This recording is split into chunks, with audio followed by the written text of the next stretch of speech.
Hello everyone, welcome to my YouTube channel farmer researcher. तो आज है डे 99 डेली फार्म एमसीक्यू डो series का, जिसमें हम डेली के 10 एमसीक्यू क्वेश्चन सॉल्व करते हैं विद डिटेल्ड एक्सप्लेनेशन। सो चलिए स्टार्ट करते हैं आज के पहले क्वेश्चन से। तो पहला क्वेश्चन है, which of the following cranial nerve of man is both sensory and motor? कौन सी क्रेनियल नर्व है ह्यूमन में जो कि सेंसरी भी होती है एंड मोटर टाइप, दोनों टाइप की होती है? तो टोटल बात करें तो इसमें आपकी 12 क्रेनियल नर्व्स जो हैं वो रहती हैं, 12 पेयर ऑफ क्रेनियल नर्व्स रहती हैं एंड सभी के अलग अलग फंक्शन रहते हैं, अलग अलग टाइप्स की रहती हैं। सो ऐसी क्रेनियल नर्व जो कि सेंसरी एंड मोटर दोनों है, वो आपकी आती है ट्रिगेमिनल। ठीक है, trigeminal is both sensory and motor. इसके अलावा जो आपकी फेशियल फेशियल रहती है, फेशियल क्रेनियल नर्व, ये भी आपकी बोथ सेंसरी एंड मोटर रहती है। देन ग्लोसोफेरेंजियल एक रहती है, ग्लोसोफेरेंजियल, देन बेगस। सो ये सारी जो हैं वो आपकी बोथ सेंसरी एंड मोटर रहती हैं। अभी 12 पेयर रहते हैं आपके ऑल्फैक्टरी नर्व के, उनके बारे में देख लेते हैं। तो सबसे पहले आती है क्रेनियल नर्व टाइप 1, जो कि आपकी रहती है ऑल्फैक्टरी। ठीक है, olfactory is cranial nerve type 1। ये आपकी सेंसरी टाइप रहती है, it is sensory type. And इसका फंक्शन क्या होता है? स्मेल के लिए फंक्शन करती है, स्मेल फंक्शन परफॉर्म करती है। दूसरी आती है आपकी type 2 optic, this is the type 2। सो ये आपकी ऑप्टिक रहती है, इसका फंक्शन भी जो है वो सेंसरी रहता है, किसमें? विजन में। ठीक है, विजुअल के लिए जो है वो इम्पॉर्टेंट रहती है ये cranial nerve. Third cranial nerve जो है वो आपकी रहती है ओकुलोमोटर, ओकुलोमोटर, जो कि आपकी मोटर टाइप की नर्व रहती है, it is motor type. And इसका फंक्शन क्या रहता है? Eye movement. इसका फंक्शन रहता है आई मूवमेंट एंड प्यूपिल डायलेशन। ठीक है, आई के रिलेटेड ये रहेगा। देन नेक्स्ट आती है आपकी टाइप 4, जो कि आपकी रहती है ट्रॉक्लियर, ट्रॉक्लियर। तो ट्रॉक्लियर जो है it is motor type of nerve and ये आपकी वर्टिकल आई मूवमेंट के लिए रिस्पॉन्सिबल होती है, वर्टिकल आई मूवमेंट। देन आती है आपकी टाइप 5, जो कि आपकी रहती है ट्रिगेमिनल, ट्रिगेमिनल इज टाइप 5। ये मैंने आपको बता दिया, this is both sensory and motor nerve. And इसका फंक्शन क्या होता है? ये फेशियल सेंसेशन के लिए रिस्पॉन्सिबल होती है, facial sensation and facial smell. तो ये इसका फंक्शन रहता है ट्रिगेमिनल नर्व का। देन आती है आपकी टाइप 6, जो कि आपकी रहती है एब्डिसेंस, एब्डिसेंस। ये आपका मोटर टाइप की रहती है एंड आई बॉल में जो लेटरल मूवमेंट होती है, lateral movement of the eye ball, उसके लिए रिस्पॉन्सिबल रहती है। देन आती है आपकी टाइप नंबर 7, जो कि आपकी रहती है फेशियल। तो फेशियल भी आपकी बोथ सेंसरी एंड मोटर रहती है एंड इसका फंक्शन क्या है? इसका फंक्शन टेस्ट के लिए एंड फेशियल एक्सप्रेशन। तो ये इसके फंक्शन रहते हैं। देन आती है आपकी टाइप 8। टाइप 8 में क्या आती है? Type 8 is vestibulo cochlear, vestibular cochlear. So ये आपकी सेंसरी टाइप की रहती है, it is sensory type. And ये क्या फंक्शन परफॉर्म करती है? It perform the function of hearing plus balance. Then आती है आपकी टाइप 9। टाइप 9 में क्या आता है? Type 9 is glossopharyngeal, glossopharyngeal. So glossopharyngeal जो है it is also both sensory and motor and ये आपका टेस्ट एंड गैड रिफ्लक्स के लिए रिस्पॉन्सिबल होती है।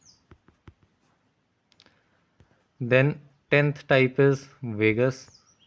तो vagus is also both sensory and motor and ये आपका बेसिकली पैरासिम्पैथेटिक इनर्वेशन के लिए रिस्पॉन्सिबल होती है, पैरासिम्पैथेटिक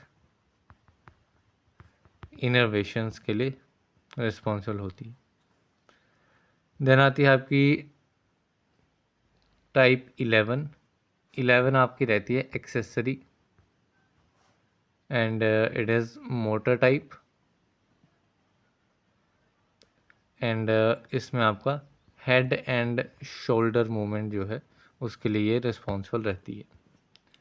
देन आती है आपकी type 12 that is hypoglossal, it is type 12, ये आपकी मोटर टाइप की रहेगी एंड ये रिस्पॉन्सिबल होगी टंग मूवमेंट के लिए।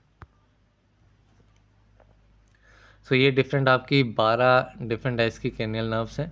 सो इनका टाइप क्या रहता है, नाम इसके सबसे इंपॉर्टेंट है, क्या फंक्शन परफॉर्म करते हैं, ये 3 चीज़ें हैं इसमें मोस्ट इंपॉर्टेंट है। सो अब नेक्स्ट क्वेश्चन पे चलते हैं। नेक्स्ट क्वेश्चन है cochlea is a part of.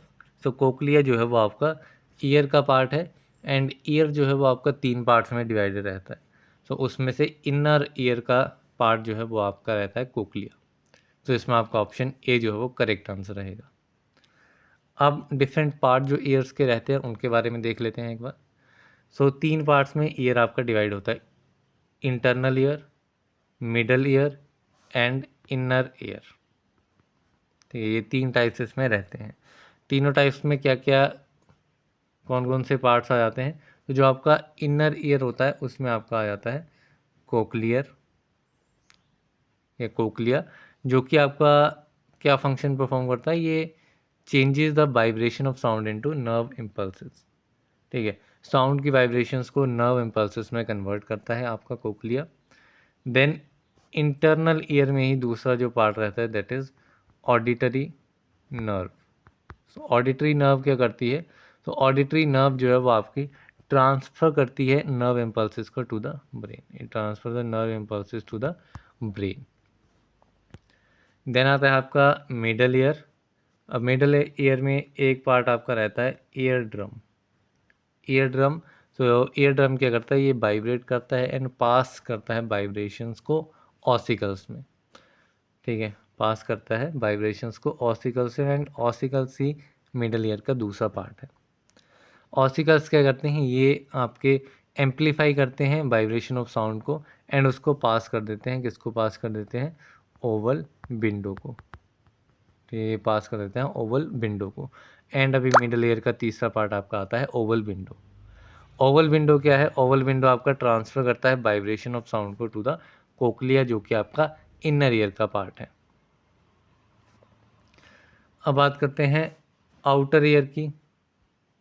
Outer ear की, सो आउटर ईयर में आपका एक आ जाता है ईयर पिन्ना। ईयर पिन्ना जो कि क्या करता है, ये आपका साउंड वेव्स को कलेक्ट करता है इनटू द ईयर कैनाल। ठीक है, साउंड वेव्स को कलेक्ट करता है कहाँ पे, ईयर कैनाल के लिए। एंड आउटर ईयर का ही दूसरा पार्ट है आपका ईयर कैनाल। ईयर कैनाल क्या करता है, ये आपका डायरेक्ट करता है साउंड वेव्स को टू द ईयर ड्रम। ठीक, कहाँ पे, ear drum. Then ear drum आपका मिडल ईयर का पार्ट आता है। ईयर ड्रम क्या करता है, वाइब्रेट करता है एंड पास करता है वाइब्रेशन को ऑसिकल्स में। Ossicles is another part of middle brain, जो कि एम्पलीफाई करता है वाइब्रेशन ऑफ साउंड को एंड पास कर देता है उसको ओवल विंडो में। And Oval window is another part of middle ear and this oval window will transfer the vibration of sounds to cochlea. Then this cochlea is the part of inner ear and cochlea will change the vibration of sounds into nerve impulses. Then it reaches the auditory canal and auditory canal is responsible for the transfer of nerve impulses to the brain. So ये basic से आपके parts रहते हैं पूरे year के and क्या क्या function करते हैं, कैसे सारी चीज़ें इस पे चलती हैं। तो अभी चलते हैं नेक्स्ट क्वेश्चन की तरफ। नेक्स्ट क्वेश्चन है name the part of the I which is involve in focusing light on the retina. ठीक है, पार्ट ऑफ आई बताना है जो कि रिस्पॉन्सिबल होता है लाइट को फोकस करने के लिए on the retina. So this part is cornea. तो इसमें आपका ऑप्शन सी इज़ करेक्ट। अब डिफरेंट पार्ट्स रहते हैं आपके आई में, जैसे कि आपका यहाँ पे ऑप्शन में दिया गया है सिक्लेरा। सिक्लेरा क्या है, ये आपका आई बॉल को सपोर्ट करता है and provide attachment to for muscle. ठीक है, अटैचमेंट प्रोवाइड करता है मसल्स के लिए। देन आता है आपका आइरिस। आइरिस क्या है, iris is the coloured part of the I and ये कंट्रोल करता है लाइट एंटरिंग को। ठीक है। It control the light entering, कितनी लाइट आंख में जानी चाहिए उसको कंट्रोल करता है। देन नेक्स्ट है आपका सिलेरी मसल्स। सिलेरी मसल्स या सिलेरी बॉडी, ये क्या करती हैं, ये आपका फ्लूइड को प्रोड्यूस करती हैं आई में, जिसको एक्वस ह्यूमर कहा जाता है। इसके अलावा एक पार्ट आपका आई में रहता है प्यूपिल। तो प्यूपिल जो है वो आपका ब्लैक होल होता है, it is the black hole of iris. And प्यूपिल size जो है वो कंट्रोल होता है आइरिस मसल से। आइरिस मसल्स जो हैं वो प्यूपिल के साइज को कंट्रोल करती हैं। देन आता है आपका रेटिना। रेटिना क्या है, रेटिना आपका लाइट वेव्स को इलेक्ट्रिकल सिग्नल्स में कन्वर्ट करता है। किसको, लाइट वेव्स को इलेक्ट्रिकल सिग्नल्स में कन्वर्ट करता है। एंड इमेज जो है वो प्रोड्यूस होती है रेटिना पे।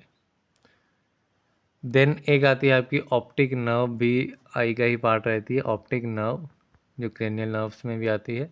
सो ये आपकी इलेक्ट्रिकल सिग्नल्स को ट्रांसमिट करती है फ्रॉम द रेटिना, रेटिना से लेकर के ब्रेन तक पहुंचाती है ऑप्टिक नर्व आपकी लाइट सिग्नल्स को।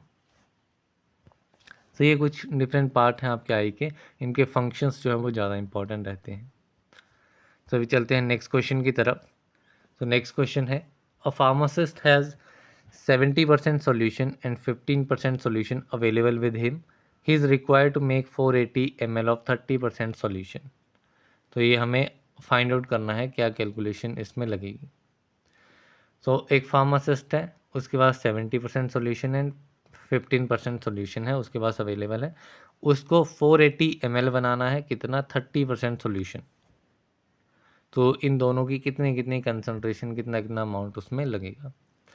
तो ये क्वेश्चन वैसे तो काफ़ी सिंपल होते हैं, इसमें एलिगेशन मेथड आपका लगता है। तो यहाँ पे एक बार देख लेते हैं। तो हमारे पास दो कंसंट्रेशन है, एक तो हमारे पास है 70% एंड दूसरी है हमारे पास 15% सॉल्यूशन। तो अब इसमें हम सिंपल एलिगेशन मेथड लगाएंगे। यहाँ पे हम लिखेंगे परसेंटेज गिवन कितनी है, परसेंटेज रिक्वायर्ड कितनी है, एंड पार्ट्स ऑफ इंडिविजुअल कितने चाहिए हमें। तो यहाँ पे परसेंटेज गिवन कितने कितनी दी हुई है, यहाँ पे आ गई आपकी 70%, यहाँ पर आ गई आपकी 15%। यहाँ पे परसेंटेज रिक्वायर्ड है, बनानी कितनी है हमें, 30% हमें बनानी है। तो यहाँ पे मिडिल में 30% लिख देंगे। अब इसमें सिंपल एडिशन एंड सब्सट्रैक्शन करनी है आपको। क्रॉस में आपको माइनस करना है, पॉजिटिव में आपको वैल्यू लिखनी है। लाइक 70 माइनस 30 कितना हो गया, 70 minus 30 is 40%, and 30 minus 15 positive में ही लिखनी है, तो इट इज़ 15। सो ये आपके 15 पार्ट्स हो जाएंगे, ये भी आपके 40 पार्ट्स हो जाएंगे। 40 पार्ट्स कितने, 70% के, एंड सॉरी 15 पार्ट्स कितने, 70% के, एंड 40 पार्ट्स आपके 15% के। अब हमारे पास टोटल कितने पार्ट्स आ गए, 40 प्लस 15, तो ये आ गए आपके पास 55 पार्ट्स। ठीक है, टोटल कितने हो गए, 55 पार्ट्स। तो अभी इसको हम सिंपली कैलकुलेट कैसे करेंगे, लाइक आपके पास हैं, एक आपके पास आए थे 15 पार्ट्स, दूसरे आपके पास आए थे 40 पार्ट्स। 15 पार्ट्स कितने में से है, टोटल 55 हैं, तो it is 55 parts, and 40 parts भी आपके 55 पार्ट्स में से हैं। एंड हमारे पास हमें कितने ml में से ये क्वांटिटी जो है फाइंड आउट करनी है, तो ये आप हमें 480 ml से फाइंड आउट करनी है, इट इज़ 480 ml। आइदर आप इन दोनों में से एक वैल्यू कैलकुलेट कर लो, एंड जो वैल्यू आएगी उसको माइनस कर देना है 480 से, तो दूसरी वैल्यू आ जाएगी। या इस वे में आप सिंपली दोनों को इंडिविजुअली कैलकुलेट कर सकते हैं। अब ये 15 पार्ट्स थे, 15 पार्ट्स किसके थे, so these 15 parts are of 70% and 40% ये आपके थे 70% के, एंड ये 40 पार्ट्स थे आपके 15% के। तो यहाँ पे अगर आप कैलकुलेट करेंगे तो ये आपका पूरा फर्स्ट पार्ट जो है it will become 131 ml, and 480 में से 131 ml माइनस करेंगे तो इट विल बी 349, या फिर इस इक्वेशन को सॉल्व करेंगे तो दैट इज़ 349। अब ये 131 ml जो है वो कितने का है, 70% का है, एंड 349 ml जो है वो आपका कितने का है, 15% का है। तो ये ऑप्शन आपका दिया गया है ऑप्शन नंबर सी में, तो this is the right answer. The next question है freely movable joints are also known as, तो फ्रीली मूवेबल जॉइंट्स को क्या कहा जाता है? तो फ्रीली मूवेबल जॉइंट्स जो हैं these are known as the synovial joints, तो इसमें आपका ऑप्शन डी इज करेक्ट। तो बेसिकली जॉइंट्स होते क्या हैं? तो जॉइंट्स जो हैं वो आपके बोन्स के बीच में कनेक्शन जो बनता है, ठीक है, बोन्स को जोड़ने का काम जहाँ पे जॉइंट पड़ता है वो आपका होता है जॉइंट। तो इसमें डिफरेंट टाइप्स के आपके जॉइंट्स होते हैं। एक आपके आते हैं फाइब्रस जॉइंट्स जिनको फिक्स्ड जॉइंट्स भी कहा जाता है। दूसरे आपके आते हैं कार्टिलेजियस जॉइंट्स जिनको स्लाइटली मूवेबल जॉइंट्स कहा जाता है। एंड तीसरे आपके आते हैं साइनोवियल जॉइंट्स जिनको फ्रीली मूवेबल जॉइंट्स कहा जाता है। अब जो आपके फाइब्रस जॉइंट्स है दैट इज़ फिक्स जॉइंट्स, ये आपके साइनोवियल कैविटी एंड लिगामेंट इनमें एब्सेंट होता है एंड ये फिक्स होते हैं बाय स्यूचर्स, कोई भी इसमें मूवमेंट अकर नहीं होती है। एंड जो भी आपकी बोन्स ऑफ स्कल में जो भी बोन्स होती हैं वो सारी किस्म आती हैं फिक्स जॉइंट्स में। देन आते हैं आपके कार्टिलेजियस जॉइंट्स। तो कार्टिलेजियस जॉइंट्स क्या हैं? सो वो बोन्स जो कि कार्टिलेज से सेपरेटेड हैं, कार्टिलेज से सेपरेटेड हैं एंड साइनोवियल कैविटीज में एब्सेंट होती है। कार्टिलेजियस और इम्परफेक्ट जॉइंट्स इन्हें कहा जाता है।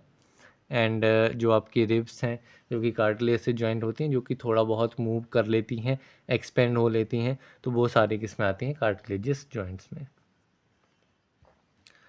देन आते हैं आपके साइनोवियल जॉइंट्स जिनको फ्रीली मूवेबल जॉइंट्स कहा जाता है। ये आपके परफेक्ट जॉइंट होते हैं क्योंकि इनमें फ्री मूवमेंट होती है, लाइक किसी भी डायरेक्शन में, एक से ज़्यादा डायरेक्शन में ये मूव कर सकते हैं।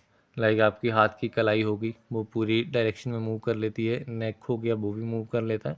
तो इस टाइप के जॉइंट्स जो हैं वो आपके फ्रीली मूवेबल जॉइंट्स होते हैं। लाइक आपका शोल्डर हो गया, तो ये इस टाइप के। सो अभी चलते हैं नेक्स्ट क्वेश्चन की तरफ। सो नेक्स्ट क्वेश्चन है which of the following is the end product of haemoglobin degradation. Haemoglobin degradation का एंड प्रोडक्ट क्या रहता है? So the end product of haemoglobin degradation is bilirubin. So इसमें आपका ऑप्शन ए इज करेक्ट। इसके अलावा other options की बात करें, लाइक आ गया आपका क्रेटनिन। क्रेटनिन जो है वो आपका एंड प्रोडक्ट होता है for the metabolism of muscles. ठीक है, मसल्स के मेटाबॉलिज्म का एंड प्रोडक्ट क्या है? It is creatine. देन आता है आपका uric acid. Uric acid is the end product of nucleic acid metabolism and urea जो है, urea is the end product of amino acid metabolism. So ये आपके कुछ मेटाबॉलिक एंड प्रोडक्ट्स हैं, तो ये काफ़ी इंपॉर्टेंट रहते हैं। तो अभी चलते हैं नेक्स्ट क्वेश्चन की तरफ। Select the mismatched pair. It is pair, mismatched pair इसमें आइडेंटिफाई करना है। सो मिसमैच्ड पेयर कौन सा है? सो फर्स्ट आप देखेंगे तो first is thyroxine and thyroid gland. Thyroxine जो है वो आपका थायरॉयड ग्लैंड से ही प्रोड्यूस होता है। Then testosterone, testosterone is produce from the testis, this is also true. Estrogen, estrogen जो है वो आपका ओवरी से प्रोड्यूस होता है। एंड एड्रेनलिन, एड्रेनलिन जो है वो आपका एड्रेनल एड्रेनल ग्लैंड से प्रोड्यूस होता है। It is not produce by the pituitary gland. Pituitary gland से कौन से हार्मोन प्रोड्यूस होते हैं? इसमें आपका ग्रोथ हार्मोन आ जाता है, थायराइड स्टिमुलेटिंग हार्मोन आ जाता है, ल्यूटेनाइजिंग हार्मोन आ जाता है, फॉलिकल स्टिमुलेटिंग हार्मोन आ जाता है, देन एडेनोकोर्टिकोट्रॉपिक हार्मोन इसमें आ जाता है, एंटी डायूरेटिक हार्मोन आ जाता है, ऑक्सीटोसिन आ जाता है। तो एडीएच एंड ऑक्सीटोसिन जो है वो आपके पोस्टीरियर पिट्यूटरी से सिक्रीट होते हैं, जबकि बाकी जो बच गए growth hormone, thyroid stimulating hormone, LH, FSH, ACTH, prolactin, ये सारे आपके एंटीरियर पिट्यूटरी से सिक्रीट होते हैं। इसके अलावा कुछ अदर ग्लैंड्स की बात कर लेते हैं, लाइक आपका पिनियल ग्लैंड आ गया। पिनियल ग्लैंड जो है वो आपका मेलेटोनिन प्रोड्यूस करता है। देन आपका पेनक्रियाज आ गया। पेनक्रियाज के अल्फ़ा सेल्स जो हैं वो आपके ग्लूकागोन को प्रोड्यूस करते हैं एंड बीटा सेल्स जो हैं वो आपके इंसुलिन को सिक्रीट करते हैं। सो ये डिफरेंट आपके ग्लैंड्स रहते हैं, कौन कौन से हार्मोन्स को ये सिक्रीट करते हैं वो आपका काफ़ी इंपॉर्टेंट रहता है। नेक्स्ट क्वेश्चन है विच सेल्स प्रोड्यूस इंसुलिन। इंसुलिन कौन से सेल्स प्रोड्यूस करते हैं, अभी हमने डिस्कस किया। तो इंसुलिन जो है वो आपका बीटा सेल्स ऑफ पेनक्रियाज जो है वो प्रोड्यूस करता है। सो इसमें आपका ऑप्शन बी इज़ करेक्ट। यहीं पे अल्फ़ा सेल्स जो हैं वो आपके ग्लूकागोन को प्रोड्यूस करते हैं, ये भी हमने देख लिया। देन जो डेल्टा सेल्स हैं, delta cells will produce somatostatin, and PP cells या फिर एफ सेल्स जो हैं these are the pancreatic polypeptide को ये सिक्रीट करते हैं। तो ये डिफरेंट हार्मोन्स हैं जो कि आपके सिक्रीट होते हैं by the pancreatic islet of cells. Then next question है which of the following is responsible for sleep cycle movements. Sleep cycle movements के लिए कौन सा हार्मोन जो है वो रिस्पॉन्सिबल होता है। तो स्लीप साइकिल मूवमेंट्स के लिए आपका मेलेटोनिन जो है वो इम्पॉर्टेंट रहता है। सो इसमें आपका option A is correct. And melatonin हमने देख लिया, it is secreted by the pineal gland. अब इसमें कुछ आपके हार्मोन्स होते हैं पीनियल ग्लैंड के, अदर हार्मोन्स के बारे में बात कर लेते हैं। तो इसमें आपके मेनली दो हार्मोन्स जो हैं वो पीनियल ग्लैंड सिक्रीट करता है। एक आपका आता है सीरोटोनिन, दूसरा आपका आता है मेलेटोनिन। सीरोटोनिन क्या है, सीरोटोनिन जो है वो हेल्प करता है इन बेसो constriction of blood vessels. Blood vessels की बेसो कंस्ट्रिक्शन में हेल्प करता है सीरोटोनिन। एंड जो मेलेटोनिन है ये आपका रेगुलेट करता है quantities of follicle stimulating hormone and luteinizing hormone. इसके अलावा it act as anti gonadotropic hormone, it act as anti gonadotropic hormone, and ये आपका रेगुलेट करता है स्लीप एंड वेकफुलनेस को। तो ये डिफरेंट फंक्शंस आपके मेलेटोनिन के। नेक्स्ट क्वेश्चन है, ये भी आपका सिमिलर टाइप ही क्वेश्चन है। So glucagon hormone is secreted by. So glucagon hormone जो है वो आपका पेनक्रियाज सिक्रीट करता है, ये भी हमने देख लिया। पेनक्रियाज के अल्फा सेल्स सिक्रीट करते हैं। एक बार दोबारा देख लेते हैं इसी को हम। सो अल्फा सेल्स जो हैं वो आपके किसको सिक्रीट करते हैं, they secrete the pen glucagon hormone. And beta cells जो हैं वो आपके इंसुलिन को सिक्रीट करते हैं। देन गामा सेल्स होते हैं जो कि आपके गैस्ट्रिन को सिक्रीट करते हैं।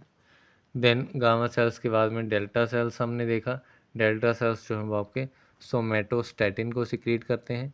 एंड एफ सेल्स जो हैं वो आपके पेनक्रियाटिक पॉलीपेप्टाइड को सिक्रीट करते हैं। F cell that is the PP cells. So ये आज के 10 क्वेश्चंस यहाँ पे हमारे कंप्लीट होते हैं। So that's all for this video. मिलते हैं अगले वीडियो में, तब तक के लिए थैंक यू वेरी मच।